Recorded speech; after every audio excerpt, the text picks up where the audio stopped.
Olá para todos, bem-vindo ao nosso vídeo. A gente vai conversar hoje sobre substituição nucleofílica unimolecular, SN1.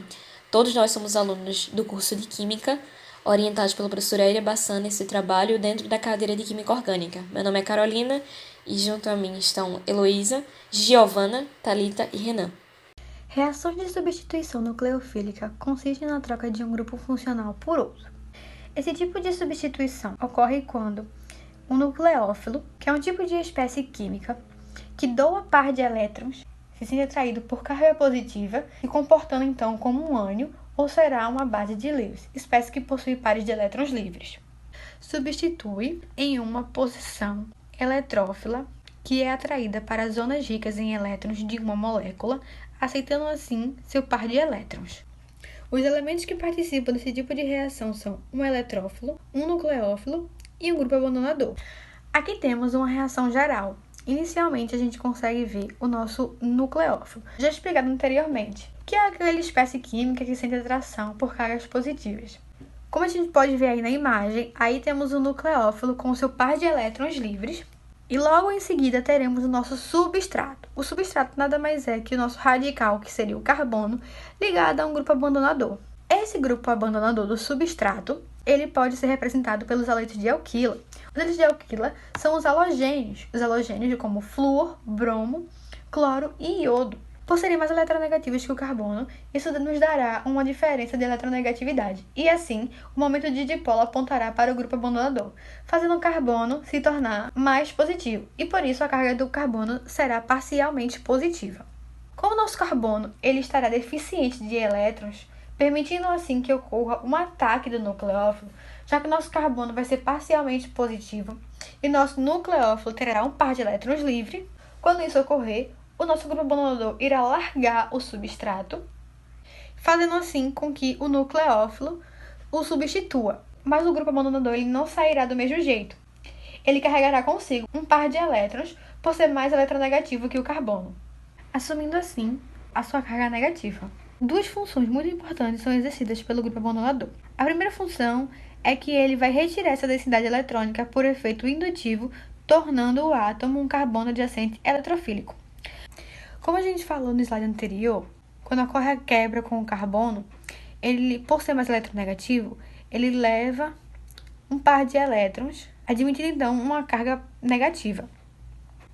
E aqui mostra perfeitamente o que acontece. Quando ele leva essa carga, o que acontece é essa retirada de uma parte da densidade da molécula. Se a gente parar para analisar, para cada um dos halogênios, essa densidade é maior. Isso se dá por causa dos seus níveis de energia.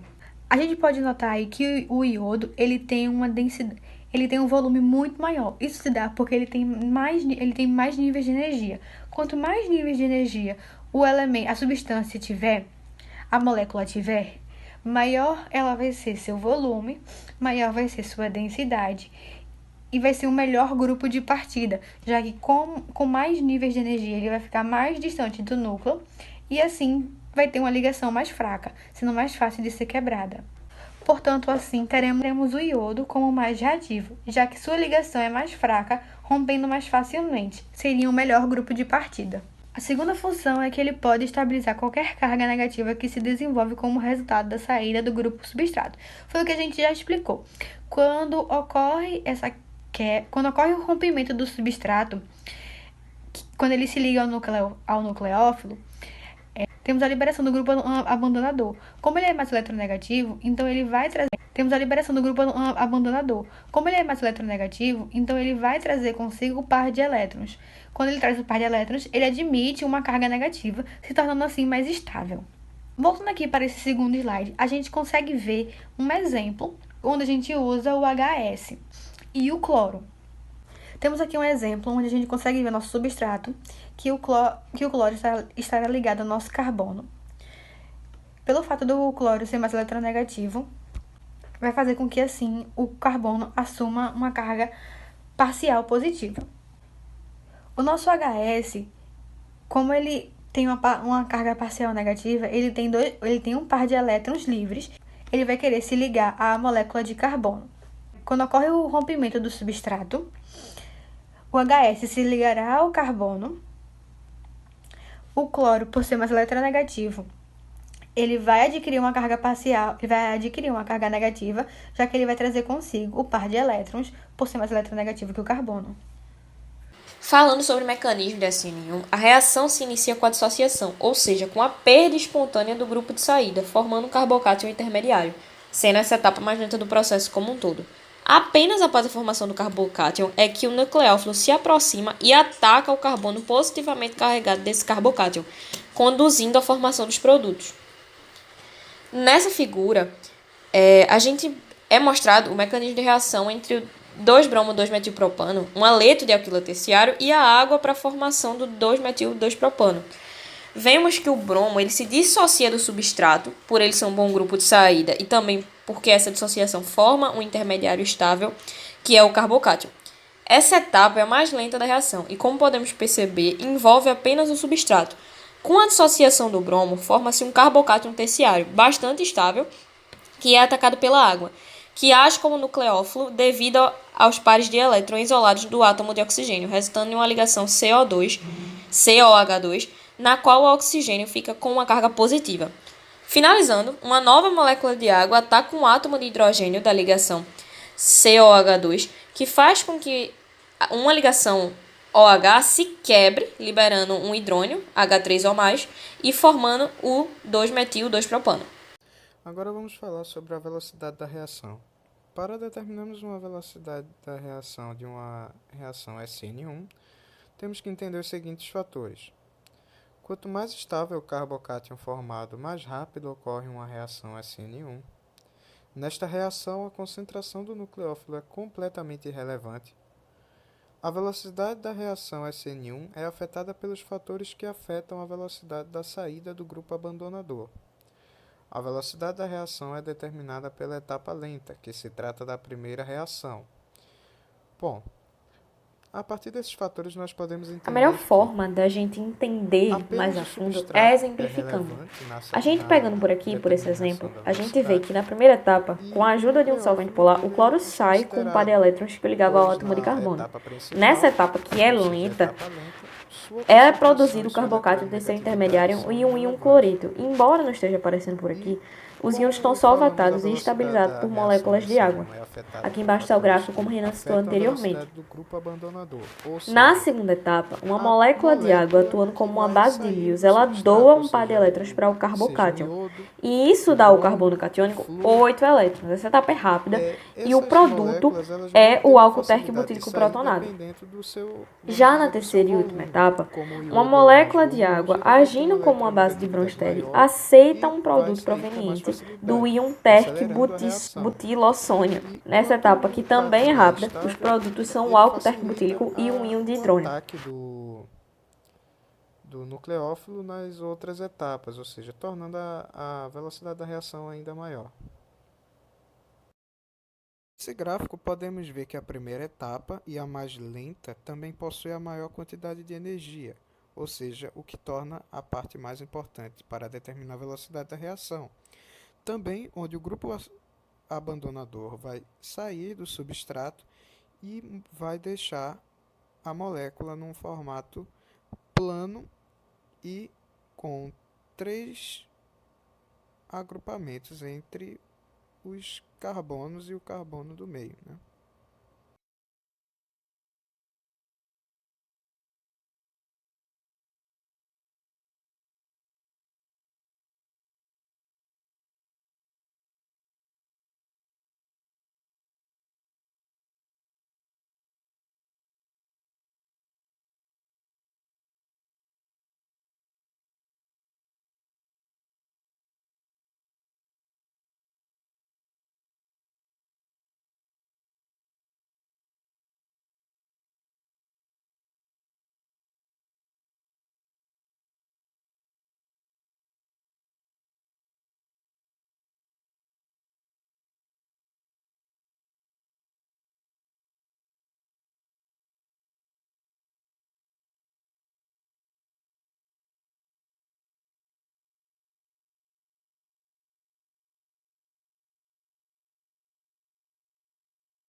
Oi gente, meu nome é Thalita e eu vou estar aqui explicando sobre a estereoquímica da reação SN1.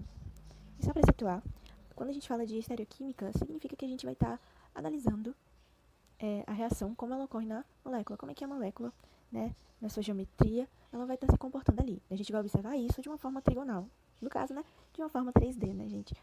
O que é principal a gente saber? O principal é a gente lembrar que a SN1, ela possui a formação de um carboncátion intermediário, como já foi explicado, né, que a saída do grupo abandonador forma o carboncátion intermediário, e isso é muito importante. Por que ocorre? Quando há essa saída do grupo abandonador e essa formação do carboncátion intermediário, ele pode ser atacado pelo nucleófilo tanto pela parte da frente quanto pela parte de trás. Ele pode ser atacado por ambos os lados, certo? E o que ocorre? Vou mostrar aqui para vocês melhor.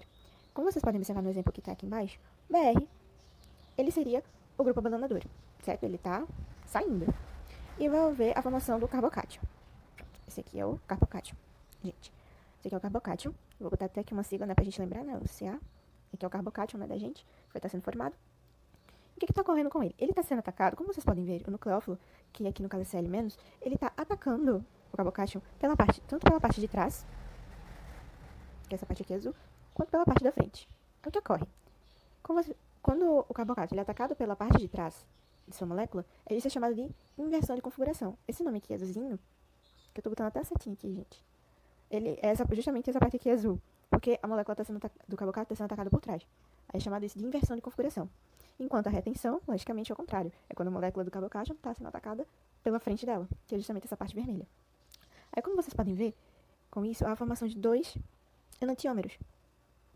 São 2 enantiômeros. Aí vocês devem estar se perguntando, meu pai, o que é enantiômero? Só revisando, gente. O enantiômero, eles são moléculas, né? Elas são moléculas orgânicas isômeras. Significa que elas são compostas pelos mesmos elementos, elas apresentam a mesma fórmula molecular, só que é a mesma estrutura também, só que é como se houvesse um espelho entre elas, sabe? Porque só vai ocorrer essa inversão. Como vocês podem observar aqui, né? Nesse enantiômero, eu vou botar 1 e 2 aqui, tá, gente? Pra vocês entenderem. Como vocês podem observar, os enantiômeros 1 e 2, eles são basicamente iguais. Só muda que um é o invertido do outro. Vocês percebem? Pronto, sabe quando você tá com uma camiseta que tem uma frase escrita? Você vai se arrumar, né? Vai se embelezar, por exemplo, né? Aí você vai pra frente do espelho, né, gente? Pra pentear cabelo e tal. Quando você vê, aquela frase vai estar invertida no espelho, né? Vai estar em outra forma. É basicamente isso. A palavra, ela vai estar no espelho invertida. Só que o que está ocorrendo? As letras mudaram? Não. Entende? Tem a mesma quantidade de letras, as mesmas letras vão estar ali. Só vai mudar aqui, vai estar em uma posição invertida. É isso que ocorre nos enantiômeros. E é isso que vai estar ocorrendo. Porque vai haver o ataque tanto por trás da molécula, quanto pela frente. Aí vai formar o enantiômero da inversão da configuração e vai formar o enantiômero da retenção da configuração. Certo, gente? Aí vai justamente ocorrer isso. Vai ocorrer essa mistura desses 2 enantiômeros. E essa mistura, né, é chamada de mistura racêmica, que é uma mistura em quantidades iguais de enantiômeros.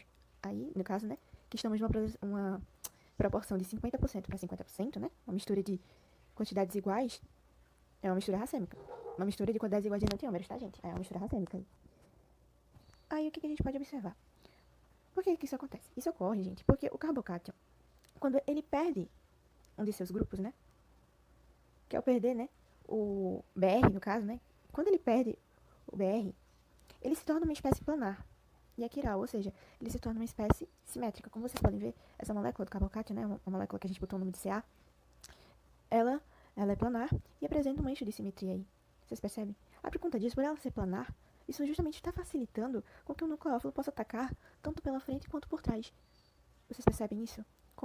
Como a forma dela, como ela está sendo, como ela está organizada, né, dessa forma planar aí, está permitindo que o nucleófilo possa atacar mais facilmente tanto a parte de trás quanto a parte da frente. Vocês percebem isso? Pronto, gente. É por conta disso. É porque logo depois que ocorre, né? Logo depois que o grupo abandonador sai, a formação do carboncátion vai se tornar uma molécula planar e simétrica. No caso, a quiral, né? Como se diz, uma molécula quiral. Facilitando com que os nucleófilos, o nucleófilo, no caso, né? Possa atacar tanto por trás, ocorrendo a inversão de configuração, quanto pela frente da molécula, ocorrendo a retenção de configuração. Tá certo, gente? Só que tem um detalhe, né? Algumas vezes, né? Eu vou explicar isso agora. Algumas vezes, né? As SN1, raramente, né? Elas produzem exatamente uma quantidade exata, né? De produtos iguais. Como a gente viu, né? Tem 2 produtos, né? O produto de inversão, né? Que é o enantiômero de inversão. E o enantiômero de retenção. Tipo, nem sempre vai ser assim igual, sabe? Nem sempre vai ser 50 e 50, essa proporção igual, certo? Aí eu vou explicar aqui através dessa imagem o porquê. Vamos observar aqui a imagem, gente. Veja só. Quando o grupo abandonador, ele sai, né? Quando ele sai, como a gente tá vendo aqui, né? Como a gente sabe, né? Quando ele sai, né? Ele fica muito perto do carbocátion, formando um par eletrônico, como a gente tá vendo aqui. Porque, querendo ou não, né? Eles estavam ligados ali, eles estavam fazendo uma ligação compartilhando elétrons. Aí, mesmo quando ele saindo, mesmo ele tirando aí essa ligação da molécula, ainda assim ele vai estar perto. Vocês entendem? Ainda assim eles vão ter como esse laço, sabe? Essa relação ainda. Que vai ser justamente o par iônico. Perdão, gente, eu tinha dito par eletrônico, mas não, é par iônico, certo? É um par iônico, né? Porque tem um par iônico, beleza? Justamente por isso. Aí o que vai acontecer? Se o ataque do nucleófilo ao carbocátion, ele ocorrer enquanto ele ainda tiver nesse par eletrônico, enquanto ainda tiver essa proximidade entre o carbocátion e o grupo abandonador, né? Por essa afinidade aí que eles têm, o que vai acontecer? O nucleófilo, né, como a gente já viu, ele vai, né, por o carbocátion ter justamente essa simetria, né, ter esse eixo de simetria, como a gente está vendo aí, melhor nessa imagem, e ser uma molécula justamente planar também, o nucleófilo, né, ele vai atacar tanto por trás da molécula quanto pela frente. O que vai acontecer? Se ele ainda estiver aqui, envolvido nesse par iônico, o grupo que saiu, que é o grupo abandonador, esse aqui, ele vai bloquear o ataque do nucleófilo pela trajetória da frente. Vocês percebem aqui? Ele vai estar meio que... Ó, aqui vocês veem aqui mais ou menos aqui nessa região, vou tentar fazer quadradinho pra você ver. Ele vai estar meio que bloqueando ali o ataque do nucleófilo por essa trajetória da frente. Aqui o que ocorre? Entendeu? Como o nucleófilo vai atacar mais vezes pelo lado oposto, a gente vê muito isso também, a gente viu isso no SN2, né, que ocorre muito isso, né, o produto de inversão, né? Como a gente sabe disso, né, que o nucleófilo vai estar atacando mais vezes o lado oposto ao grupo de saída, que é justamente esse produto de inversão. Então, acaba que, muitas vezes, há uma pequena preferência por inversão, pelo produto de inversão, do que pelo produto de retenção. Aí ocorre que, muitas vezes, o produto de inversão, muitas vezes, ele passa desses 50%, enquanto o produto de retenção, às vezes, é um pouquinho menor. Mas, ligeiramente, ocorre essa preferência. Mas, de antemão, há a formação desses dois enantiômeros aqui. Tá certo, gente? Fatores que alteram o mecanismo. Aqui podemos citar 3: a estrutura do substrato, a concentração e reatividade do nucleófilo e o efeito solvente. A natureza do grupo abandonador não faz parte dos fatores que alteram o mecanismo, porém, altera a velocidade da reação. Aqui vamos rever a estrutura do substrato SN2, que no carbono metil é mais reativo e no carbono terciário é menos reativo. Isso a gente pode explicar pelo arranjo espacial. Quanto maior o arranjo espacial, maior o impedimento estérico. Já no SN1, ocorre ao contrário. O carbono metil é menos reativo e o carbono terciário é mais reativo. Já aqui a gente pode explicar pela quantidade de grupos alquilas. Quanto mais grupos alquilas ligados ao carbocátion, mais estável ele é. Concentração e a força do nucleófilo. No SN2, a velocidade depende tanto da concentração quanto da força do nucleófilo. Ou seja, ao duplicarmos a concentração, a velocidade também se duplica. Já na força, quanto mais forte for, mais rápida a reação ocorre. No SN1, como dito anteriormente, o nucleófilo não faz parte da reação da etapa determinante, que é a etapa que determina a velocidade da reação. Ou seja, esse fator não vai alterar a velocidade, nem o mecanismo. Agora falaremos sobre o efeito solventes. O solvente prótipo contém no mínimo um hidrogênio ligado a um átomo fortemente eletronegativo. Aqui podemos ver ele ligado ao oxigênio e ao nitrogênio. Ele pode solvatar tanto o próton quanto o ânion, facilitando seu uso para a reação de SN1. Sua carga parcialmente negativa ajuda a estabilizar nosso carbocátion. Já o seu ânion, ele não tem problema em interferir o nucleófilo, já que o substrato é bastante eletrocarregado. Já o solvente polar prótipo, ele não possui uma ligação de hidrogênio e também não possui uma carga positiva acentuada. Portanto, ele apenas solvata os cátions, facilitando assim a ligação de SN2, pois não atrapalha a ação do nucleófilo. E assim, explicando melhor, gente. Por ele não ter essa carga positiva acentuada, ele não vai interferir no nosso nucleófilo que tem uma carga eletronegativa. Aqui a gente podemos ver também alguns exemplos dele. E um deles que eu posso citar é o dimetil sulfóxido. Agora vamos fazer um resumo do que aprendemos até agora e uma comparação entre as reações de SN1 e SN2. Começando pela cinética, nós vamos relembrar que apenas o substrato é relevante para uma reação de SN1, diferente da SN2, em que os dois são considerados, tanto o substrato quanto o nucleófilo. Vamos comparar o desempenho dessas reações com o substrato metílico primário, secundário e terciário. Bom, começar pelo metílico, ele nunca seria possível numa reação SN1 e ele sempre seria possível numa reação SN2, devido a um carbocátion muito instável no substrato metílico. Para o substrato primário, ele nunca seria possível, a não ser com estabilização de ressonância no carbocátion. Já no SN2, ele tem um bom desempenho. O substrato secundário, ele possui um desempenho regular em ambos. Isso vai depender do dissolvente polar aprótico e bem nucleófilo para SN2 ou um dissolvente polar prótico e bem grupo saliente para SN1. O substrato terciário ele seria sempre possível para SN1, mas nunca seria possível para SN2. O grupo lábio ele é importante por conta da diferença em que os aletos serão resultantes para a separação do grupo de abandono. O nucleófilo ele não tem importância, salvo a competição, no SN1, porém ele é importante no SN2. O solvente preferido para a reação SN1 é o polar prótico e o SN2 polar aprótico. Para a estereoquímica, há uma mistura racêmica, ou seja, há 50% de chance para ser uma molécula espelhada do início da reação ou a molécula original do início da reação. Já no SN2, ela é estereoespecífica, ou seja, sempre vai haver uma inversão na configuração. Sempre vai ser o modelo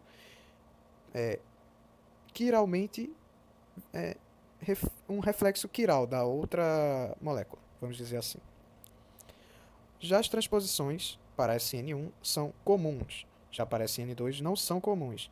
As reações secundárias com intermediários carbocátions. E as eliminações são comuns, completo com substituição. Já no SN2, apenas com condições que favoreçam.